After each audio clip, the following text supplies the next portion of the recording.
آپ نے مقام بیضا پہ خطبہ دیتے ہوئے کہا تھا کہ لوگوں میں جانتا ہوں کہ میرے ساتھ کیا ہونے والا ہے، لیکن اس کے باوجود میں میدان میں اس لیے جا رہا ہوں وَلَكُمْ فِيَّ أُسْوَةٌ کہ میری زندگی تمہارے لیے ایک نمونہ بن جائے۔ آپ نے اپنی زندگی کو قیامت تک آنے والی نسلوں کے لیے ایک نمونہ قرار دیا کہ قیامت تک جبر کے خلاف جتنی بھی تحریکیں اٹھیں گی سب کا قائد حسین ابن علی ہوگا۔ انسان کی عقل اور منطق اس کو یہ دلیلیں دیتی ہے کہ تم جبر کے خلاف اگر میدان میں آئے تو کٹ جاؤ گے، ٹکڑے کر دیے جائیں گے۔ جبر سے مفاہمت کر لو، لیکن عشق سکھاتا ہے مفاہمت نہ سکھا، جبر ناروا سے مجھے، میں سر بکف ہوں، لڑا دے کسی بلا سے مجھے۔ تو عشق انسان کو لڑنے کا سلیقہ دیتا ہے، محبت باطل سے ٹکرانے کا درس دیتی ہے۔ کہا میں اس کے باوجود میدان عمل میں جا رہا ہوں اس لیے کہ میری زندگی تمہارے لیے نمونہ بن جائے اور قیامت تک لوگ میری زندگی سے راہیں تلاش کرتے کرتے میری زندگی کو نمونہ بناتے بناتے جبر کے مقابلے میں کھڑے ہو جائیں اور سرخروئی اور کامیابی حاصل پائیں۔ تا قیامت قطع استبداد کر، موج خون او چمن ایجاد کر۔ اللہ اللہ وائے بسم اللہ پدر، مانائے ذبح عظیم آیت بسر۔ سرخ رو عشق غیور از خون او، شوخی این مصرع از مضمون او۔ عشق غیور کے چہرے پہ جو سرخی دوڑ رہی ہے یہ حسین ابن علی کے خون کا صدقہ ہے۔ ان کے خون نے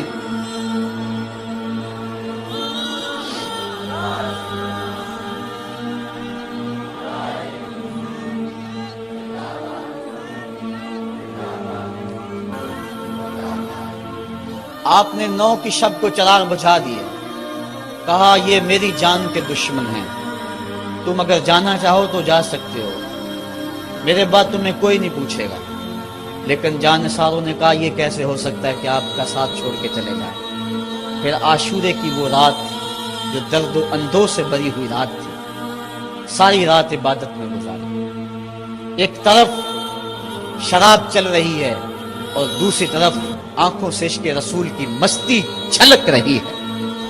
تہجد کا وقت ہوا، نماز تہجد ادا کی، شہزادہ علی اکبر نے اذان پڑھی اور کربلا کے ریگزار میں ان کی یہ آخری باجماعت نماز تھی۔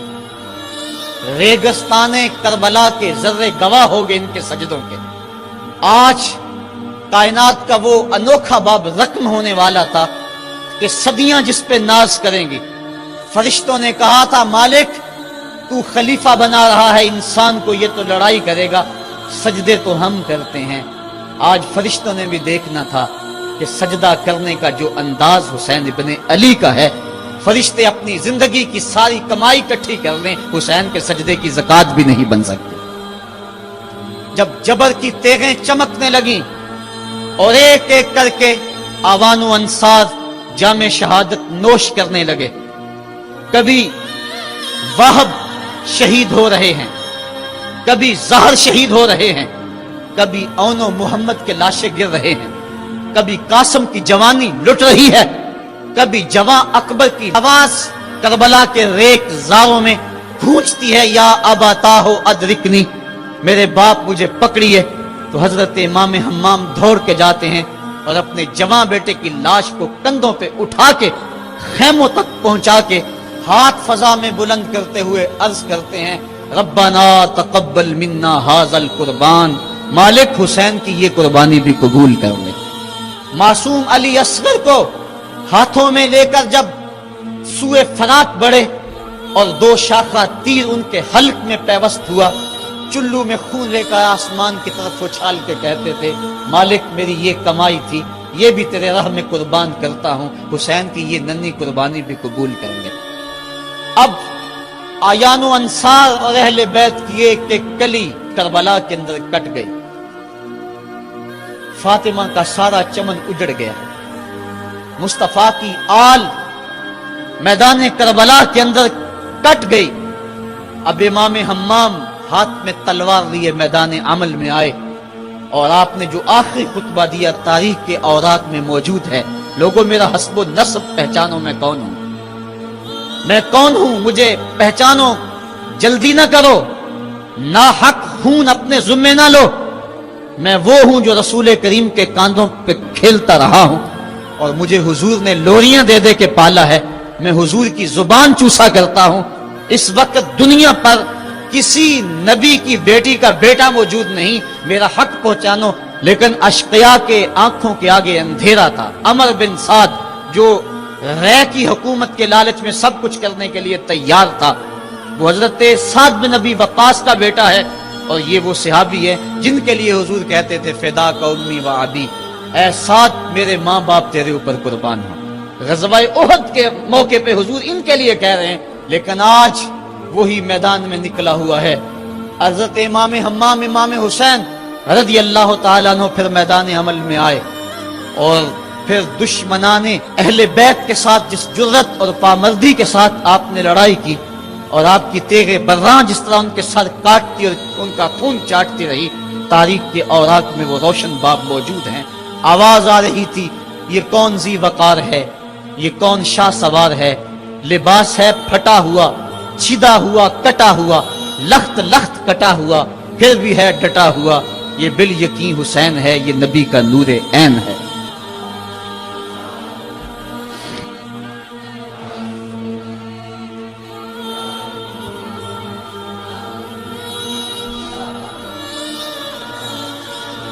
حضرت امام حسین حضرت امام حمام رضی اللہ تعالی عنہ میدان کربلا کے اندر جبل کی تیغوں کے مقابلے میں کھڑے ہیں۔ حق بلند ہوتا ہے، باطل کے پاس جتنے مرضی لاؤ لشکر ہوں، باطل بزدل ہوتا ہے، اس کے سینے کے اندر وہ حرارت نہیں ہوتی جو حق کے سینے کے اندر ہوتی ہے۔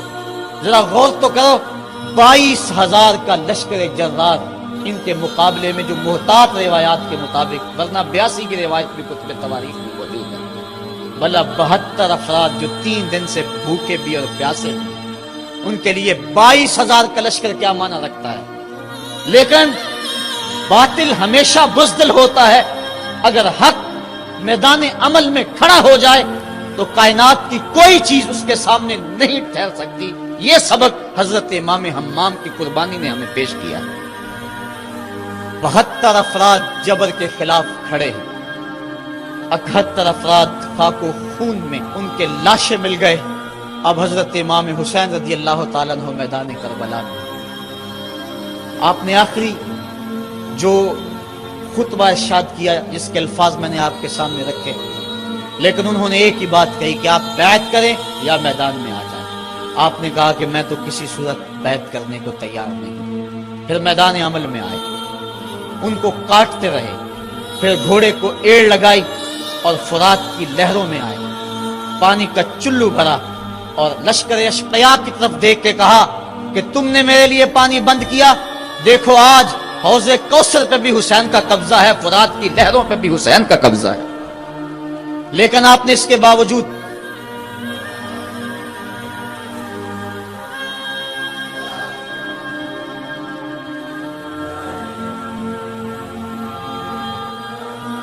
حضرت امام حمام حضرت امام حسین رضی اللہ تعالیٰ عنہ نے پانی پیا نہیں۔ ان کو سکینہ کی پیاس یاد آ گئی ہوگی، جس طرح حضرت علی اصغر پیاس سے شہید ہوئے، وہ منظر یاد آ گیا ہوگا۔ اور دوسری بات یہ تھی، یہ امتحان تھا، اس لیے حضرت امام حمام نے پانی نہیں پیا، لیکن ان کو بتلانا مقصود تھا کہ اگر میں چاہوں تو یہ پانی پہ قبضہ کر سکتا ہوں، اور پھر یہ ساقی حوض کوثر کے نواسے ہیں، اگر یہ اشارہ کرتے تو کوثر کی نہریں چھلک کے کربلا کے میدان میں آ جاتی۔ لیکن امتحان دینا مقصود ہے۔ مصطفیٰ کریم کے ہاتھ بھی اٹھے ہوئے ہیں، اللہم آت الحسین صبرا و اجرا، اے اللہ میرے بیٹے حسین کو صبر بھی بخش دے، اجر بھی بخش دے۔ حضرت امام حمام رضی اللہ تعالیٰ عنہ جبر کے مقابلے میں ڈٹے ہوئے ہیں، آپ کی تیغ براں ان کا خون چاٹتی رہی، پھر انہوں نے یک بارگی آپ کے اوپر حملہ کر دیا۔ حضرت امام حمام نے اس حالت کے اندر بھی اپنی زبان کو روکا اور زبان سے ہائے تک نہیں کی۔ آج شہادت حسین کو تماشا بنا کے رکھ دیا گیا ہے، اس انداز کے اندر اس شہادت کو بیان کیا جاتا ہے جس طرح وہ ترلے اور منتیں کر رہے تھے، پانی پانی کی صدائیں ان کے لبوں پہ تھی۔ نہیں، ایسا نہیں تھا، زخم پہ زخم کھا کے جی، خون جگر کے گھونٹ پی، آہ نہ کر لبوں کو سی، یہ عشق ہے دل لگی نہیں۔ جب محبت کا دم بھرا ہے تو سب کچھ کٹانا ہوگا اور کٹا کے بھی مسکرانا ہوگا. جو محبت کے دعویٰ رکھنے والے ہوتے ہیں ان کا امتحان ہوتا ہے. مشکل موقع پر ہی تو امتحان ہوتا ہے کہ اس موقع پہ یہ دامن صبر کو تھامتے ہیں یا نہیں تھامتے. اگر وہ ہائے ہائے کرتے رہے، وہ چیختے اور پکارتے رہے، اور وہ پانی کے لیے ہاتھ اور جھولی پھیلاتے رہے، اور جو پانی کے لیے جھولیاں پھیلاتے تھے انہوں نے پھر بیعت کیوں نہ کر لی؟ ان کو اتنا کچھ دیا جاتا تھا، اس کو قبول کیوں نہ کیا؟ انہوں نے یزید کے تخت و تاج کو قبول نہ کیا، یزید سے پانی کیسے مانگتے؟ وہ تو خود حوض کوثر کے والی کے نواسے تھے، وہ اوروں سے پانی مانگتے پھرتے. پوری تاریخ پڑھو کربلا کی، آپ کو نہیں ملے گا کہ حضرت امام حسین کی زبان سے ہائے بھی نکلا. آپ نے ہر مشکل موقع پہ صبر کے دامن کو تھاما ہے، اور ہر قربانی پیش کرنے کے بعد ہاتھ اٹھا کر یہی کہا ربنا تقبل منا ھذا القربان، مالک حسین کی یہ قربانی بھی قبول کر لے. اس کا یہ مطلب نہیں کہ یہ دکھ کم تھے، اس کا مطلب یہ نہیں کہ مظلومیت نہیں تھی. وہ مصیبتیں تو اتنی تھی کہ پتھر کا کلیجہ بھی شک ہو جائے، کائنات کا کلیجہ چاک چاک ہو جائے، لیکن اس کے باوجود کیونکہ ان کے صبر کا امتحان تھا. اور جب آپ کے اوپر پیہم تیر برسنے لگے، محتاط روایات کے مطابق 33 زخم تلواروں کے آپ کے بدن پہ تھے، اور 34 گھاؤ نیزوں کے آپ کے جسم پہ تھے، بلکہ بہت سارے نیزوں کی انیاں ٹوٹ گئی تھی جسم میں. حضرت امام حسین رضی اللہ تعالیٰ عنہ کا جب پیراہن اتارا گیا اور اس کو جب دیکھا گیا تو 113 سوراخ اس میں تیروں کے تھے، اور گھوڑے کی زین سے جب فرش زمین پر گرے وہ تیر جسم میں اور پیوست ہو گئے. گھوڑے کی زین سے فرش زمین پر جب آنے لگے تو کافی عرصہ لگ گیا، چونکہ برچھیوں کی نوکوں پر آپ کتنی دیر تک معلّہ رہے. اس وقت گھوڑے کی زین سے فرش زمین پر آئے اور کربلا کی اس تپتی ہوئی ریت کے اوپر پیشانی رکھی. فوارے پھوٹ رہے تھے، کائنات دم بخود تھی، چرخے کہن کانپ رہا تھا. آج تک آسمان نے ایسا منظر نہیں دیکھا تھا، آج تک حوروں نے ایسا منظر نہیں دیکھا تھا. سورج بھی منہ چھپا رہا تھا عاشورے کے دن، یہ منظر اس سے بھی نہیں دیکھا جا رہا تھا. ریت کربلا کی کپ کپا رہی تھی. دشمنوں کے نرغے میں مصطفیٰ کا نواسا 3 دن کا پیاسا تیروں اور نیزوں کی برسات کے اندر نے پیشانی سجدے میں رکھ دی، اور آخری کلمات یہ تھے اللہم رضن بقضائک وصبرا علی بلائک تسلیما لامرک سبحان ربی العالی. مالک جو دکھ آئے، اذیتیں آئیں، مصیبتیں پہنچی، امتحان آیا، حسین اس پہ راضی ہو گیا، تیرے امر کو تسلیم کر لیا، تیری رضا پہ راضی ہوا.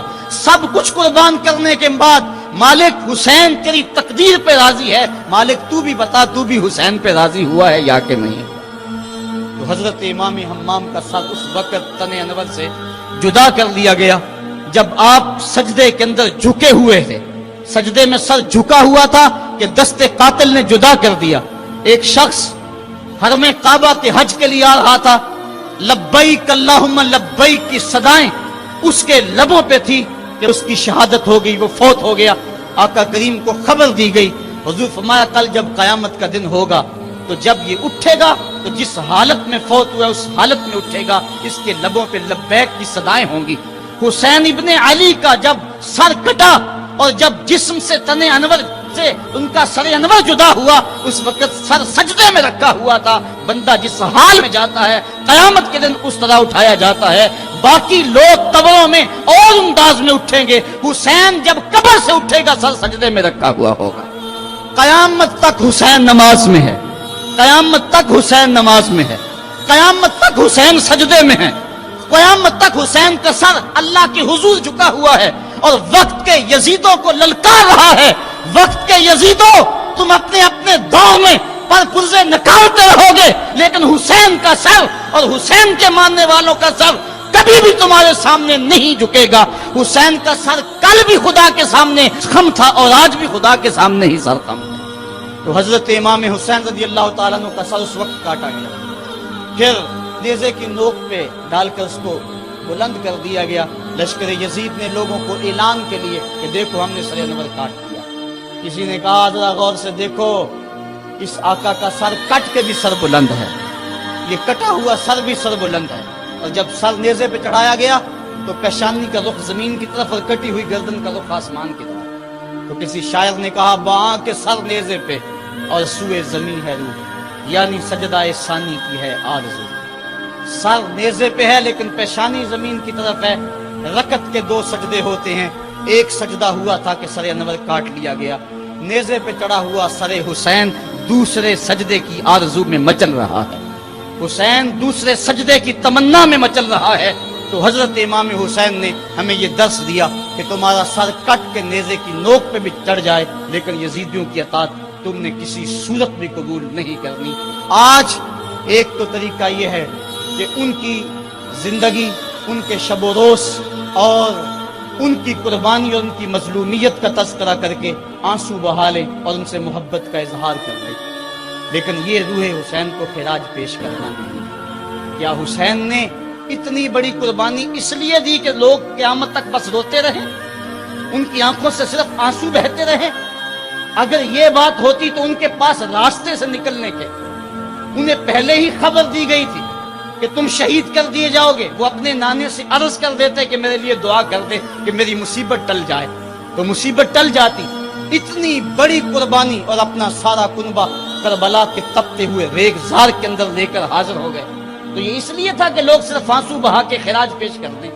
نہیں، امام کا مقصد تھا جو میں نے مقام بیضا کے خطبے کے حوالے سے آپ کے سامنے رکھا۔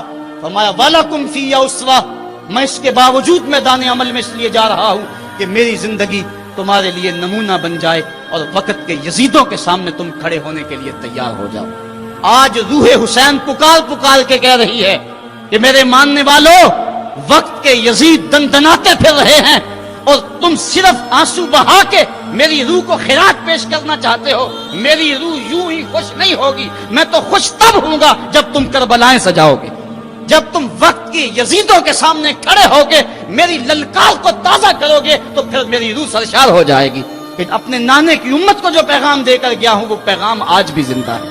کربلا کا مقصد یہی نہیں کہ ہم اس دن کو ایک یوم سیاہ بنا دیں اور چند لمحوں کے لیے چیخو پکار کر کے پھر وقت کے یزیدوں سے ساز باز کر لیں، نام حسین کا لیتے رہیں اور کام یزید کرتے رہیں۔ وہ کیا کسی نے کہا تھا کہ نوحہ خوانی سے فقط ممکن نہیں تیری نجات، اور بھی کچھ کہہ رہی ہے رزم گاہ کائنات، کر رہی ہے سرزمین کربلا شرح حیات، تک رہی ہے چشم حسرت سے تجھے نہر فرات، راہ حق میں اب جنون سرفروشی عام کر، اس طرح روشن حسین ابن علی کا نام کر۔ حسین ابن علی کا نام اگر تم نے لیا ہے، حسین کا نام لینا اس بات کی دلیل ہے کہ بندہ جبر کے مقابلے میں کھڑا ہے۔ حسینی تو تبھی کہلائے گا، لیکن اگر قافلہ یزید میں ہو اور نام حسین کا لیتا ہو، وہ تو فرزدق نے بھی کہا تھا حضرت میں کوفے سے پلٹ کر آیا ہوں، میں نے دیکھا ہے کہ کوفے والوں کی تلواریں یزید کے ساتھ ہیں، دل آپ کے ساتھ ہیں۔ اگر تلواریں یزید کے ساتھ ہوں اور دل حسین کے ساتھ ہو تو اس کو قبول نہیں کیا جائے گا۔ جب کوفے والے رونے لگے، جب یہ مقدس اور ملکوتی قافلہ کوفے کے بازاروں میں داخل ہوا اور وہ شہزادیاں جنہوں نے بازار بھی نہیں دیکھا تھا، ان کو بازار سے جب گزارا گیا، وہ سیدہ زینب، لوگوں ایک بات کہتا ہوں، حضرت امام حسین نے کربلا فتح کیا اور سیدہ زینب نے دمشق فتح کیا۔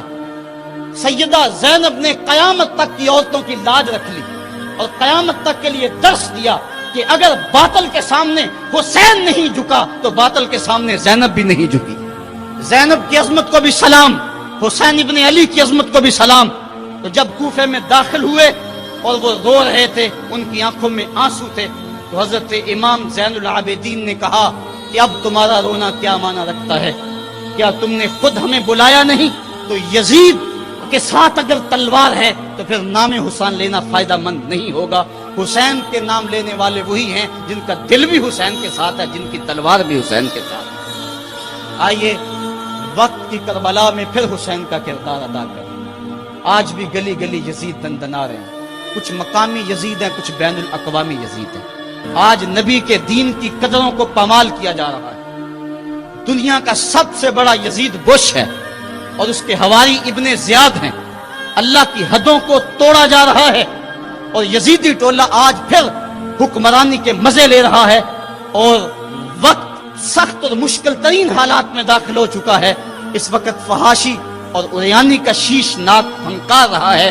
اگر ہم چند لمحوں کے لیے مل بیٹھ کے آنسو بہا دیں اور سمجھیں کہ حق ادا کیا، ہم حق ادا نہیں کر پائے. آئیے یہاں سے حسین ابن علی کا پیغام لے کے گھر گھر پہنچے اور ان کے نام کا ڈنکا بجا دے. وقت کے یزیدوں پہ راشا طاری ہو جائے. ہمارا کردار، ہمارا عمل، ہماری للکار حسین ابن علی کی جانشینی میں ہو، اور پھر ہمارا اٹھنے والا قدم آگے بڑھتا رہے. ادارت المصطفیٰ کا یہی پیغام ہے. کربلا کا وہ پیغام اور کربلا کا وہ فرض ہمیں پکار رہا ہے کہ ہم میدان عمل میں آئیں، مصطفیٰ کریم کے دین کو لے کر گلی گلی نکلیں.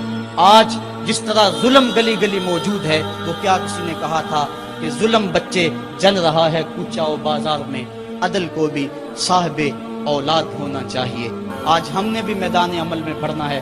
ادارت المصطفیٰ کے پلیٹ فارم سے درس قرآن کی جو تحریک اٹھی ہے وہ حق کی آواز ہے، اور پاکستان کے طول و عرض کے اندر یہ نعرہ مستانہ بلند ہو رہا ہے کہ ہم قرآن کا پیغام لے کر گلی کوچوں میں جائیں گے. آج کا پیغام آپ کو دینا چاہتا ہوں. ہم راہی جہد و عظیمت کے منزل پہ جا کے دم لیں گے. ہم راہی جہد و عظیمت کے منزل پہ جا کے دم لیں گے. میدان عمل میں نکلے ہیں، باطل کو مٹا کے دم لیں گے. ہم دہر کے ظلمت خانوں میں قرآن کا نور پھیلائیں گے. ہم کانٹوں کی ہر بستی میں سنت کے پھول سجائیں گے. ہر گھر میں عشق رسالت کے ہم دیپ جلا کر دم لیں گے. ہم راہی عزم و عظیمت کے منزل پہ جا کے دم لیں گے. ہم وارث شیخ مجدد کے شاہوں سے بغاوت کرتے ہیں. ہم وارث شیخ مجدد کے شاہوں سے بغاوت کرتے ہیں. ہم وقت کے ہر ایک اکبر سے اعلان نفرت کرتے ہیں. ہم خادم دین محمد کے ایک رب کی عبادت کرتے ہیں. لا دین اور کافر سوچوں کو سولی پہ چڑھا کے دم لیں گے. ہر فاسق فاجر حاکم کو، ہر غاصب خان وڈیرے کو، ہر ظالم خائن ظالم کو، ہر ڈاکو چور لٹیرے کو، ہر مغرب کے پرچارک کو، ہر چھوٹی سوچ کے گھیرے کو ہم کربل کے اس کاری کا پیغام سنا کر دم لیں گے. آفاق کے ہر گوشے میں قرآن سنا کر دم لینا. اب رکنا نہیں، اب تھمنا نہیں، فردوس میں جا کے دم لینا. اللہم اید الاسلام والمسلمین، اللہم اعز الاسلام والمسلمین. اے اللہ وقت کے یزیدوں کو غارت کر دے، حریت کے ان قافلوں کو منزل آسودہ کر دے. اے اللہ ہمیں عساکر اسلامیہ اور لشکر امام مہدی میں شمول